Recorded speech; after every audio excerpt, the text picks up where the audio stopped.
ठिकाणी आमचे महानगराचे सरचिटणीस अमोल कदम यांनी अतिशय चांगला उपक्रम राबवला। खादी ग्रामोद्योग नांदेड आणि कंधारच्या सहकार्यानं,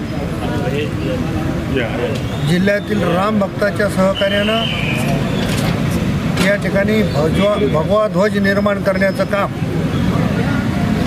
सुती करतायत। आपल्याला माहिती आहे की खादी ग्रामोद्योग आणि खादी ग्रामोद्योग मंडळाच्या मार्फत निर्माण झालेला तिरंगा ध्वज हा देशामध्ये सर्वत्र फडकतो आहे। खरं तर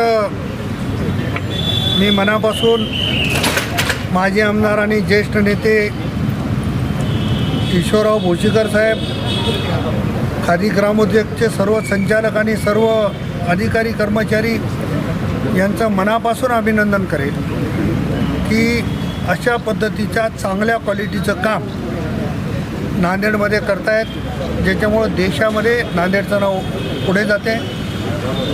आमचे सरचिटणीस अमोल कदम यांना मनापासून शुभेच्छा देतो की त्यांनी अतिशय चांगला उपक्रम या ठिकाणी राबवून राम भक्ताच्या सहकार्याने भगवा ध्वज निर्माण करण्याचं काम सुरू केलं।